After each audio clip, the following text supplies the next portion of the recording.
keenly for the media have this now for irony, you guys. FBI Director James Comey now shifts from Brussels to Westminster, where the deal must be ratified. I still have to my life and answer all. Any other administration, I think the press will treat this as the no celebration, no fanfare. That's a huge and serious step. I think there's two things at play here. After more than 40 years inside, deep breath, the deal to leave is done. People do that for different reasons. Sometimes they feel more self-important, right? So that's number one. You've got a White House staff that likes to talk, and two, you've got a White House staff that doesn't know what the president said. And so they may be hearing something or interpreting something and putting something out there about but I will say this, we've gone through this cycle umpteen times now with this president, where there's a leak and a denial. Many of you are bored of the rows, splits, and the not long after the officials who brokered the compromise watching on. And now, of course, MPs will watch your on it will depend whether we move forward together into a brighter future. Really seems to be back. We don't want to spend any more time arguing about Brexit. Can I ask you to get my question for Sarah. You want transparency now? Do you realize that the investigation, Crossfire Hurricane, what we see in this deal today is a deal that delivers for people, delivers for homes, delivers in a way that protects jobs, livelihoods, protects our security, and as I said before, my very best days lie ahead of us. The EU's power players have agreed to Brexit with caveats. The deal where the UK leaves next March stays close to the Union, with a lot of final detail. Ahead of us is the difficult process of ratification as well. But regardless of how it will all end, one thing is certain, we will remain friends until the end.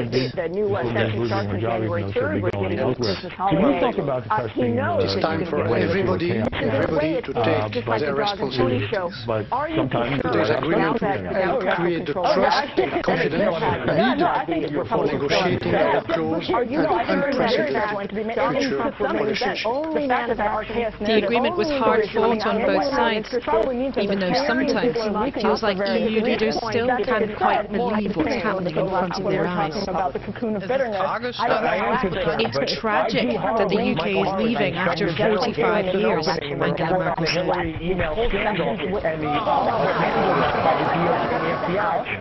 But there may be more theatre to come. MPs at home might kick out the deal.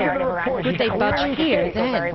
You could not eliminate political bias as a reason for the FBI transitioning so quickly from the Hillary email investigation into the Trump crossfire. I mean, look, it's not a I think anyone that's said that would think that may be fine to buy entire life, his entire career. This is the maximum we can all do. Both sides are made prior to. He thrived on that completely. I don't know if the White House victims government with that winning to deny it. It's just to deny.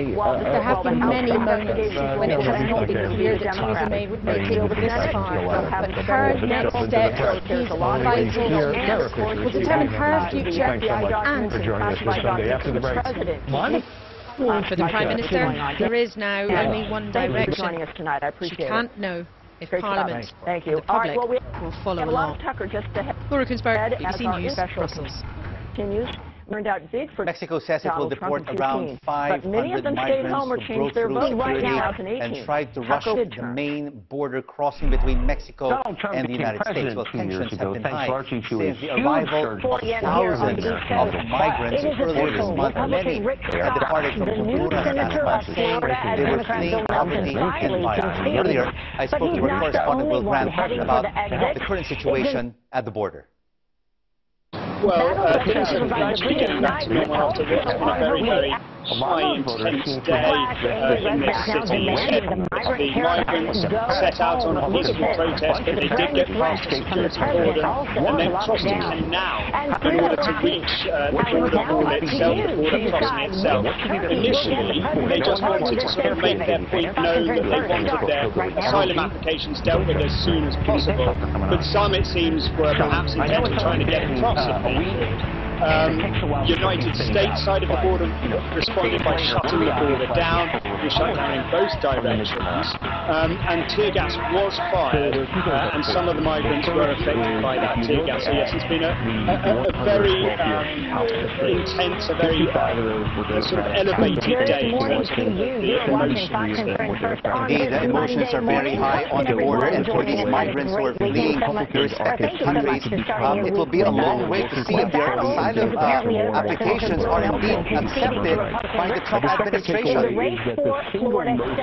And overnight, the elections official. That's right. I mean, I'm expecting this to probably go for months, not weeks. So certainly they will be here for Christmas and well into the new year. And I heard some people at the border who have knowledge of how the process works talking that it would be as far as March before they began to get everyone. Let's bear in mind that those who are crossing now have been here waiting for upwards of 3 months already, and that was before the migrant caravan arrived. And the other thing to bear in mind is that it's not just one caravan now. The second and the third that were behind them from Salvador and Guatemala have caught up with them here in this city. So they're all staying in the same place, and resources are being spent very, very thinly indeed, causing those tensions to rise. From what it was a generation ago. It went there in Tijuana, also making news today. The Ugandan president believes the operators of an unlicensed vessel capsized in Lake Victoria will be prosecuted. At least 29 people are known to have died and many are still missing. The vessel was assigned to transport 50 people,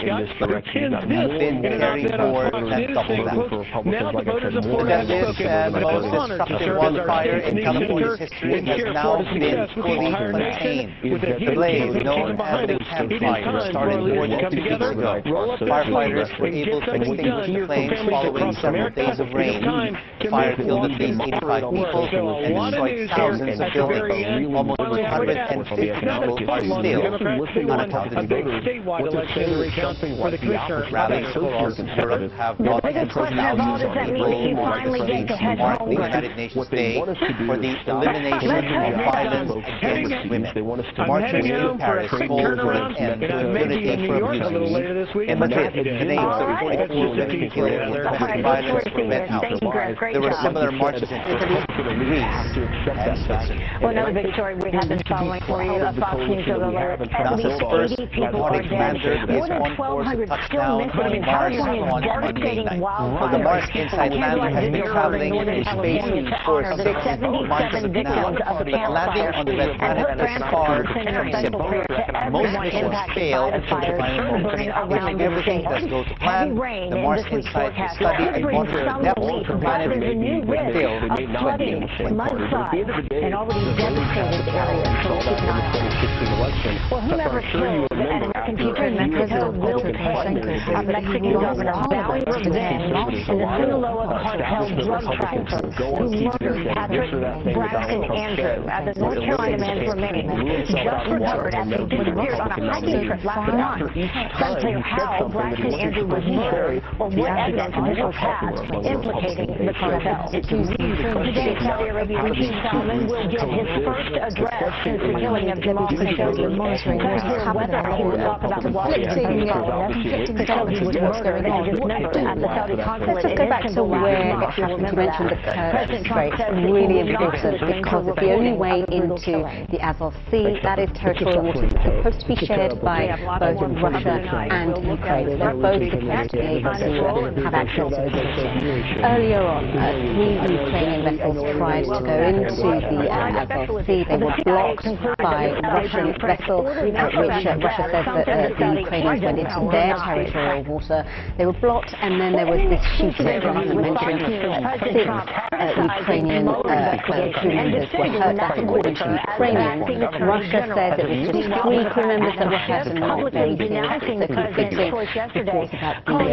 conflicting reports about the report a lot of concern internationally. There is reaction coming through. Absolutely. Just shortly before we came on air, a tweet from the US ambassador to the United Nations, Nikki Haley, saying that there's going to be an emergency meeting of the Security Council on Monday at 11, and that was requested by both Russia and Ukraine as well. You can imagine that both sides are blaming each other. Russia saying that Ukraine went into its territorial waters. Ukraine's President Petro Poroshenko calling Russia's actions unprovoked and crazy. And on Monday, MPs in Ukraine are going to vote on whether to declare martial law. Now, there's also been quite strong statements from the EU and also NATO. Both have said that they want to see de-escalation of this, and NATO has, as well as appealing for restraint, said that Russia needs to respect Ukraine's sovereignty and its territorial integrity and ensure unhindered access to the Ukrainian ports in the Azov Sea. And of course, the relationship between Russia and Ukraine, very, very fractious. Eastern Ukraine, a very problematic situation. Absolutely. You just kind of have to look at a map to see why this is such an issue. This water has Ukraine to the north, it has Crimea to the west, and Russia to the east. So you can see why there would be such tensions. And the international community don't want things to spiral out of control. They don't want things to really get any more inflamed than they already are. For Ukraine, those ports are really important to their economy. For Russia, by blocking them, they get to have a little bit of impact on influence. So we'll have to see how this unfolds with a lot of concern. Democrats in the House are going to find surprising, and probably a lot of people in the media are going to find surprising, while other people who have been president would hate the idea of investigations. I'm sure the president would rather have a Republican House, but I think he will vigorously engage. For the first time, 3-year-old Fiona and her surviving family have come back to see what's become of their home. They're going to have an active participant talking about how those investigations are being conducted in the White House, and that participant's going to be the President of the United States. It's an almost unrecognizable landscape to them. They struggle to find where their house is buried. These satellite images of Potobo taken before and after the huge quake hit. The earth here turning to liquid. Fiona was carried to safety in the arms of her 11-year-old brother. Who's terrified. Waves mud like an earth tsunami. His mother, who told them to run, was found buried, holding their baby sibling, one of the few families that have a grave to grieve over. His family call him a hero, but it's not a title he wants. When the search was called off here, this area was declared a mass grave. Land so significantly changed, it's unlikely communities were ever rebuilt here. It's a remarkable story. Temporary houses are being built on higher ground. Families wait in tents and camps across the city in the scorching sun. We meet this lady who says she's 106 years old. Lived through many earthquakes and a tsunami before. This one by far the strongest. I held my feet on my bed. My body would turn around like a rock doll. I breathed and breathed. It's your secret to living such a long life, living in an area prone to You have to stay true to your heart. Rosen from North Carolina. It is scheduled to arrive at the White House around 1 o'clock Eastern Time. On top of the run, the tsunami hit. A coffee shop has been built from salvaged items, a creation by a local artist, a way, he says, to bring back to life and hope the place of horror and fear. Rebecca Henschke, BBC News, Harlow. You're watching Newsday on the BBC, live from Singapore, and still to come on the news. An international investigation reveals that unsafe medical devices are being implanted into patients. Also coming on the programme, a new scheme in New Zealand to encourage men to get their testicles checked out without having to see a doctor. It's a synthetic form of opioid, and we know where it's coming from, China, and we know where it's coming in through, and that's the United States. President Kennedy was shot and died almost immediately. The murder of John Kennedy was a disaster for the whole region. He caught the imagination of the world, the first of a new generation of leaders. Thank you so much for joining us this morning. We appreciate it.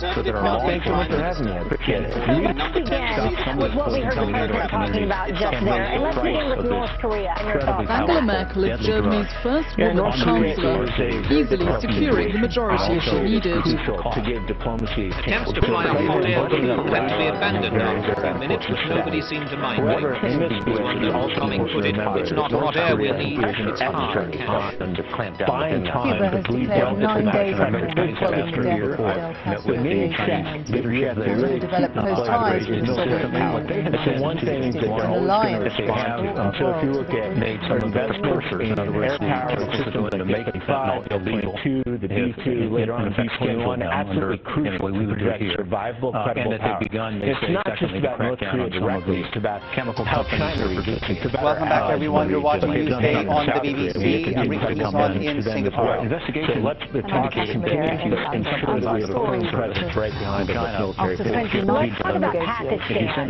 That sound that we just played. He mentioned that, we're giving Pakistan 1.3 billion sees 3 Ukrainian Navy vessels off the coast of Crimea in a sharp escalation of tensions. And the final of the South American Club Football Championship, the Copa Libertadores, has been postponed for the second day running. The match in the Argentine capital between the local rivals Boca Juniors and River Plate was first suspended on Saturday after the Boca team bus was attacked.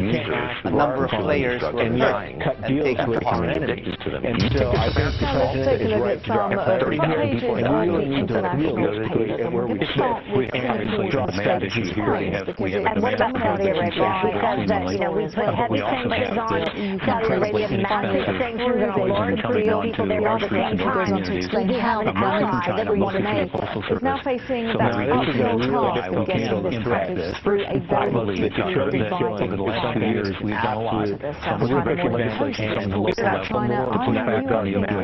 when you see those kind of rules to defend you, you're ensure you don't want to weaken them anyway. What if enemy country has an Ohio in the last 5 years? We need to make sure that a few years ago, the exact same time, we need to ensure that you not permanently harm the relationship with Saudi Arabia. Making the progress that otherwise would have made. Shogi killing was important. That's went into the treatment. The issues in Kuwait from relationships with Saudi Arabia and first responders have an affecting new lives because their friendships in the States is crucial in the region as well as the global.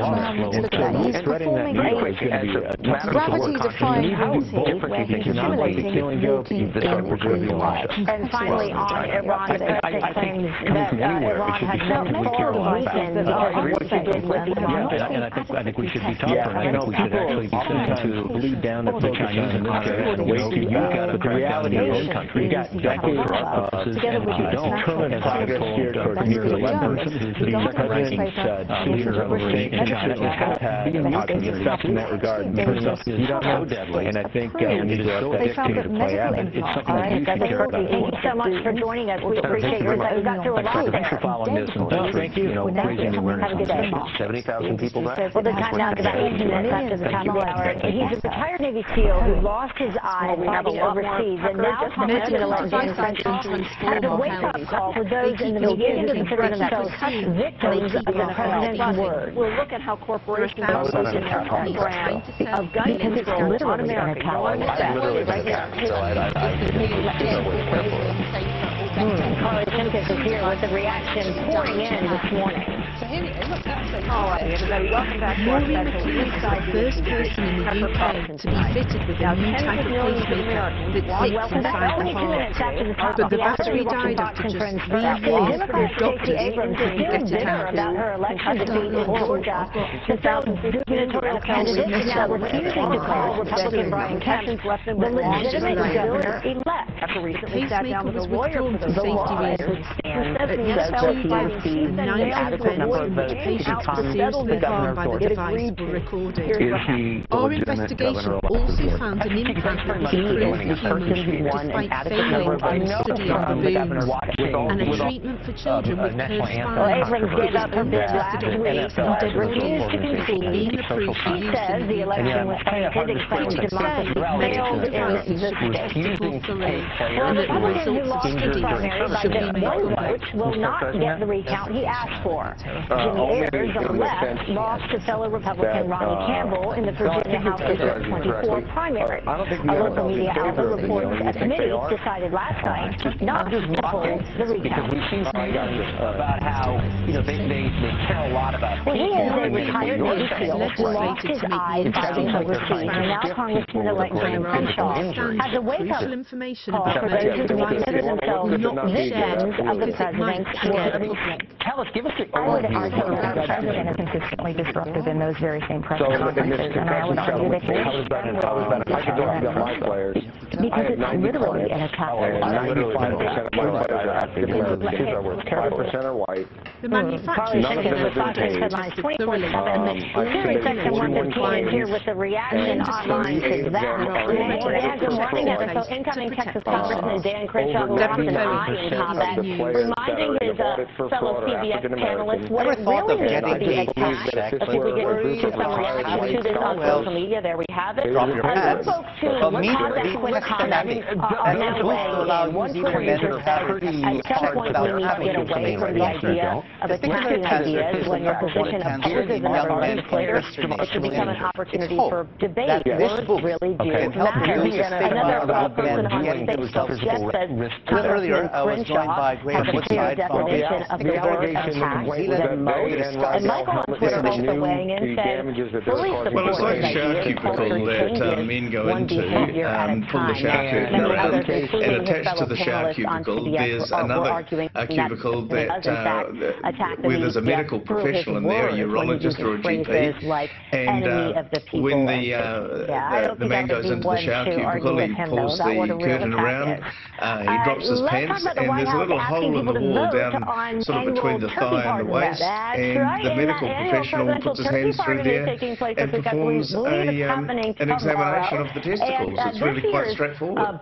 Very straightforward. And how soon do they get the results? Currently roosting happily at the they get the results straight away because one of the big advantages is no eye contact. Guys are really shy about this sort of thing, and so it's somewhat anonymously. But when the doctor has done the check, he's able to just verify that everything is okay, and then actually they both step outside the two booths, the shower cubicle and the medical booth. They step outside and they have a conversation, and the patient is reassured that, in most cases anyway, that everything is okay and life can go on. It's true, life can go on, and I agree with you, Mr. Woodside. I am shy too, so most probably I'll be trying one of these booths if they get here to Asia. But tell me, this systematic booth was launched about 2 to 3 weeks ago, and about 200 men have tried it out.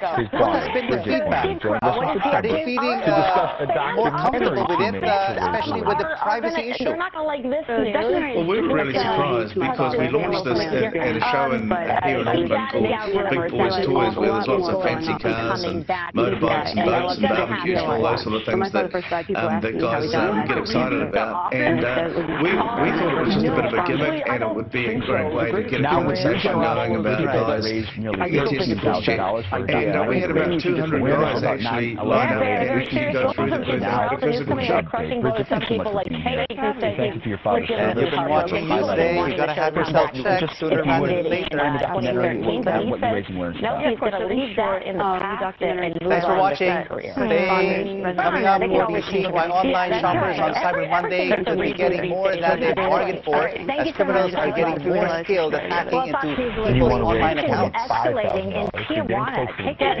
We'll look forward to that in Asia Business Report, but we're going to leave our viewers with some images that expect this to be just another rock concert, but this one is with a difference, because this one, Rita, was held in Indonesia's most notorious prison on the island of Bali. That's the message is to show prisoners in a different light and get them active in music. Over the years, now responding as tensions grow fierce in Mexico. Todd Pyro joins us now live with a message to illegals. Hello. Well, for days and days now, we've had those persistent, chilly, easterly winds, bringing at times very grey weather with some showers. A different story for the week ahead. The winds will switch direction. They'll be coming off the Atlantic, bringing spells of very wet, very windy weather, but much milder weather. Monday, on the other hand, is still looking fairly bright.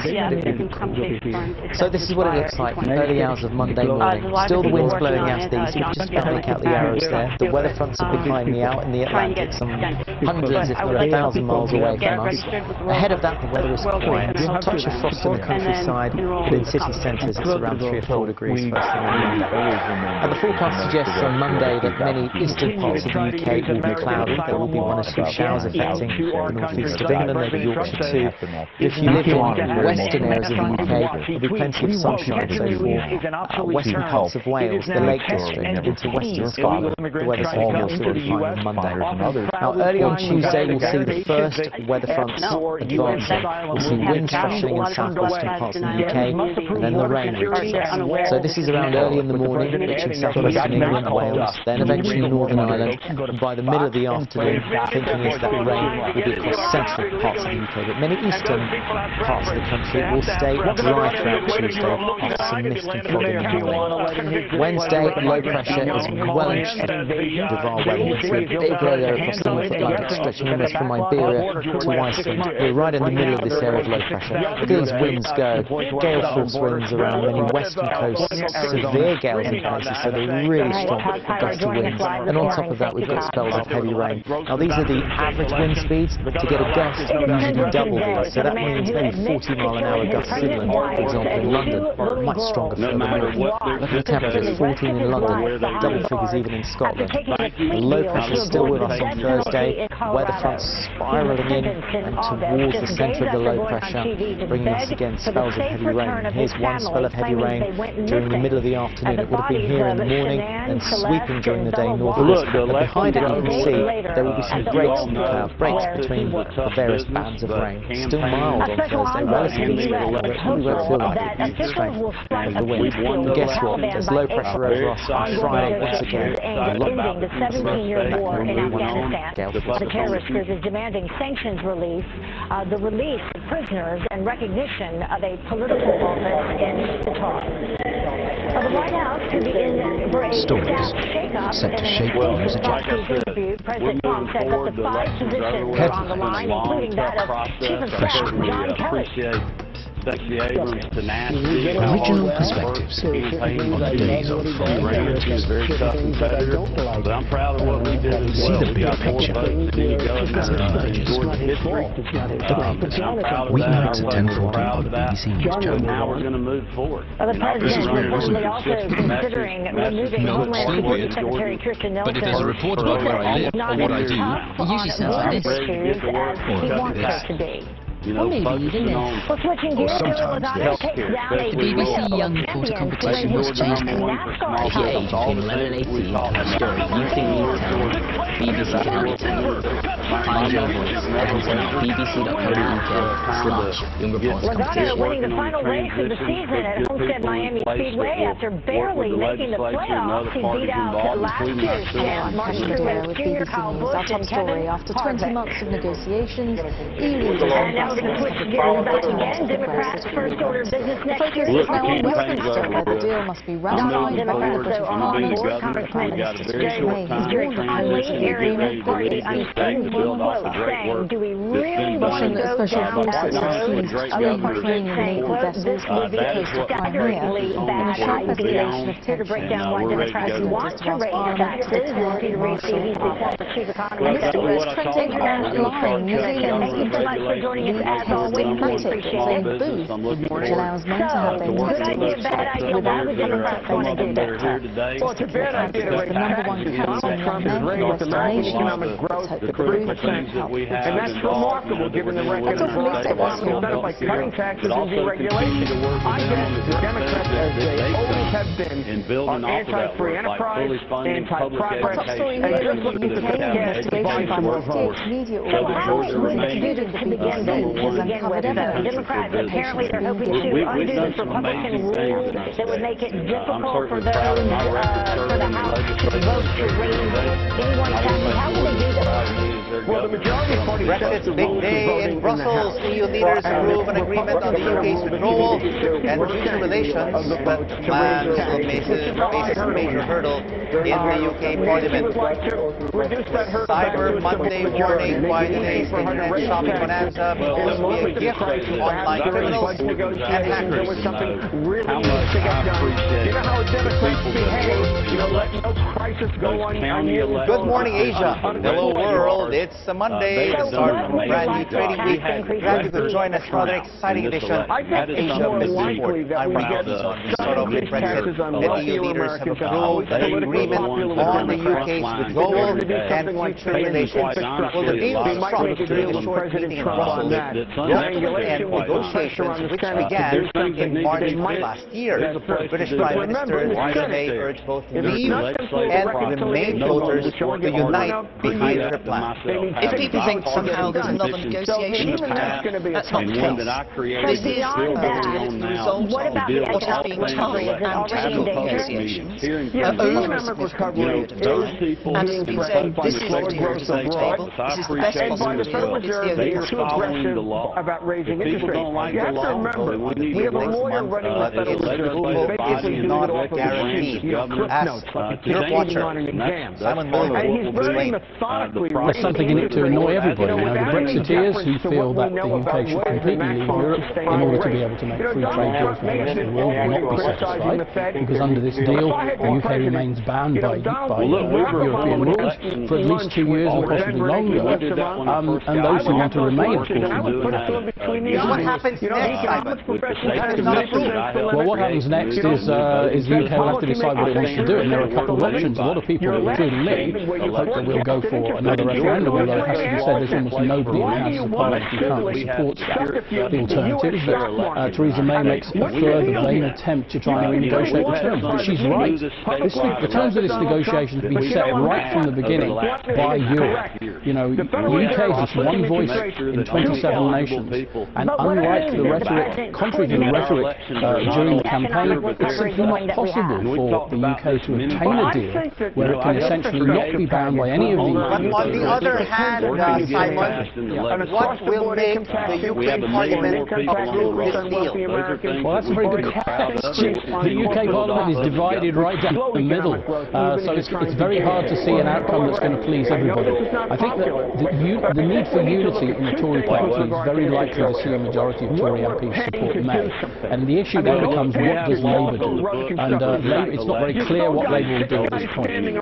Labour, again, is divided on this topic, and it's quite possible that a significant number of Labour MPs will vote against this. But with this UK deal, this indeed gives certainty to the community was good news for Asian businesses. Well, I think, the first thing to say is that nothing will really change until September 2000 or longer, and it's quite likely that similar terms will be rolled forward after that. You're quite right. The current trade situation remains unchanged, which is what businesses can ask for. What's different, of course, is that the UK will have no say in how the legislation that governs its trading relations with Europe is shaped. Well, that's a very good question, and I've been working in the past with the governor's office, Office of Planning and Budget, to deal with the new voting system and to go online instead of heading to the stores. E-commerce sales rise more than 50%. We're seeing that $6 billion mark. And it's also prime season for cyber criminals. Cybersecurity expert Ollie Jarva told me what we can learn from last week's Amazon database. This is a tough election. And forget Black Friday, the retailer that just kicked off sales. We've gotten the most votes ever from someone that ran for governor. It did catch the attention. But if I've dealt with the same type of situation when I first ran for the legislature, won a very, very close a more race. serious situation to deal with here. Exactly what I did then. I'm going to get in office, and I'm going to do what I told people I would do, and give them a good reason to vote for me in 2022. The bigger you are, you obviously Mr. President, name one. Name a few. Have you spoken with Governor Deal? Where did it happen? When? I have spoken to Governor Deal. Despite this breach, right-wing is still continuing to buy online. There's no fear. You're the president of the United States. I think everyone knows how highly I think of that gentleman. Honestly, a lot of other presidents serve this state, and I certainly look forward to working with all of them. But how can we better protect ourselves in the West Wing? Any moment, we will see yeah, so I guess that's kind of like coming from a very beginning of really right application. John Kelly, the Attorney General, not happening as well. So many software becomes more that difficult. business force coming after. So we really have to start When the president what about the EU's General Data Protection Regulation, or GDPR, has this everything in order? Well, obviously has raised awareness. We need to really boost our compromise so we have to really make sure that investments that are on or be compliant the Robert Mueller question is another. On our radar screen taking place at the end of the week. One White House official says the mood is salted as normal this week, saying, quote, this Friday, whatever countries represent damn near everyone. Of the Yes, the president wants you to know, in particular, investors will closely watch the meeting between among the morning tweets. The White House is running very smoothly. The results of our nation are obviously very good. If the challenges continue, we can stretch them. They get beyond the ceremonial handshake and smiles on the campus. For more, I'm joined now by my colleague and business reporter, Mona Miller. How did we get to this situation?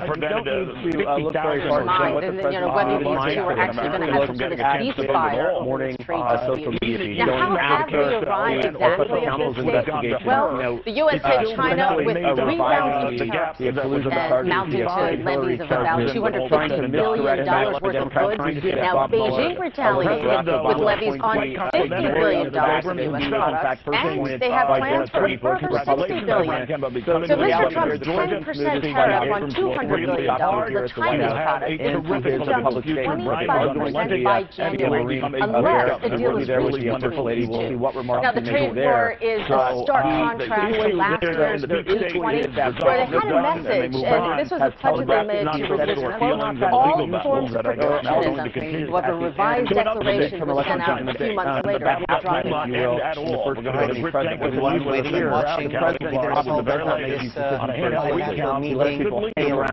Thank you so much for that update. My colleague at Business Reporter, one of what Pushkar is the biggest camel player in India. It is also income for the right to unity in Pakistan. But as the BBCs, the people of the woods, they've been struggling to find buyers in recent years. But here's the story. Broward was Nelson's best chance of flipping the threat. There were 25,000 votes here that had not been counted. That was not the case. Yesterday, they counted 31,700 votes, of which only 447 were overvotes. Those could have gone Nelson's way. We'll find out the total tally. But at the end of the day, the math just isn't here. He has been struggling to really defy whether or not supervisor elections here, Dr. President will continue to keep her to a lot of scrutiny on her and the way she handled the strike rate in the past. I'm not thrilled. According to the officials, last year almost 4,000 camels came to the fair, but only 20% were sold. One of the reasons that's hurting the business is the stringent state laws that prohibit camel breeders from selling them outside the state or even for slaughter. So again, The laws meant to protect camels are also paving the way for an illegal camel trade. but at lunch, This group of men are bargaining to buy a bigger camel, and one of the prospective buyers tells me he wants to take the camel out of the state and sell it again for a better price. It is not allowed to take the camel out of the state. The people need it for farming. We have to do a lot of work to get them out, so we should make some profit too. The government officials are tight-lipped about it. We can't say anything about it. The ban on camel export was imposed to stop illegal trade, but we can't comment on what's happening now. Dr. Sakiola believes there could be another solution. She's trying to popularize camel milk at the fair. At the moment, we're turning over about 40 to 50 liters of camel milk per day, and it's selling at about $4 per liter, and a family can make about $250 per month from selling camel milk, but at the moment it's only about, half a dozen families who are benefiting. It's a small step for now, but Dr. Ilsa hopes in the coming years the traditional camel fair can be reinvented into one that will provide sustainable business for the community. We don't know why it's taking so long to answer. Undervote. Before we go, let's take a look at the Asia-Pacific markets. Currently, the ordinary index is down by about 1.2 to a fall in oil prices last week, and it's continuing its weak start with the new trading week. Japan is up after a holiday on Friday. Thank you so much for investing your time with us. Our recap news for today is coming up. But let me tell you wrong. Football Saturday, we're not zero looking for first downs. We don't bring the chains out when you're 2.5, 3 yards away, right? Hawaii would give like 6 yards. That's how Florida is doing what we screwed up on. We're back to tell that. Our Florida election reform act in 2001, the new annual lead count at 0.5%. No problem there. There's all the manuals go a couple days ago. They actually work well with pretty accurately. The hand recount is at every day in the history of the United States. How many elections have been overturned when they went back to count votes when they were looking at that margin? And let's remember, in 2000, it was a 537 vote difference here in Florida. Future President George W. Bush and former Vice President Al Gore. We got to change our law, number one, and taking the count threshold down. Otherwise, I hate to say this, the rest of the country, we're going to be front and center in 2020, 2022, 2024, probably. The biggest scandal surrounding the British data firm Cambridge Analytica. The data of 87 million users fell into the hands of the British firm.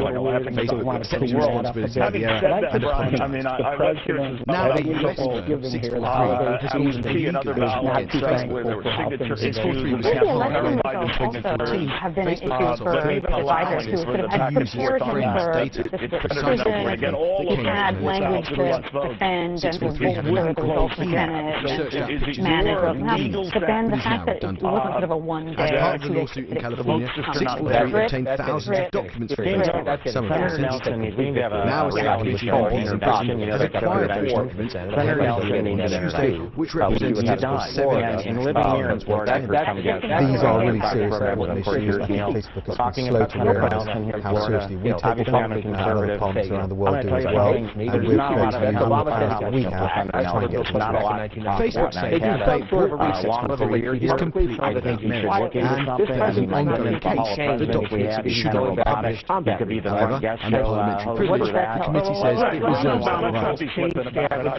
Here's your views on the mortality of them. I think you already seen from Trump, outstanding reporter. Thank you for hiring He's not really good at sense of this here. And the bottom line is the procedure and the balance back and forth on this really depends on what balance appears to be screwed up. Prime Minister Nick Clegg to oversee international matters. And there is a First we'll have another debate.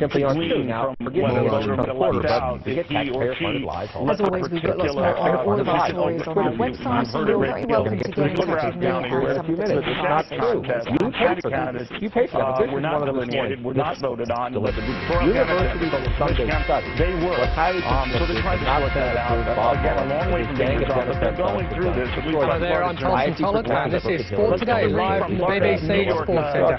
Coming up on this programme, leg of the Copa Libertadores final is postponed for a second time, following Saturday's attack on the Boca Juniors team. Nico Hülkenberg survives the fiery start of the season-ending Abu Dhabi Grand Prix.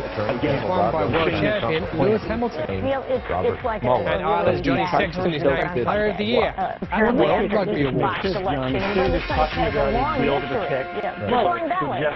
Hello there, and welcome to the programme where we start with the footballing news. The Copa Libertadores final has been postponed again. The second leg between Argentine rivals River Plate and Boca Juniors had already been suspended on Saturday after violence before the game at the Estadio Monumental. The South American governing bodies say that after the Boca team bus was attacked by River fans on the way to the venue in Buenos Aires and the injuries suffered by some of their players, the game could not be played under equal conditions. It was being called the finals and all finals, as it was the first ever meeting between the two in the 58 years since South America's biggest club competition has been running. And many gentlemen, it's in Argentina.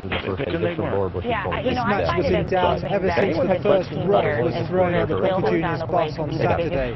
The one consistent factor in this whole saga was Boca's adamant refusal to play the match despite heavy pressure from the South American football authorities. Boca said that the conditions were not equal for both sides. Their captain Pablo Perez, for example, is still recovering after sustaining flying glass to his eye.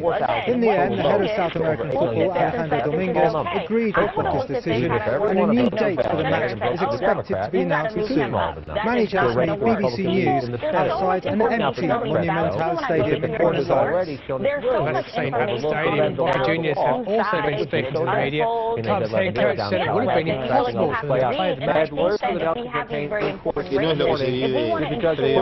we had to live with yesterday is not what you should have to live with before a final. Clearly, we were to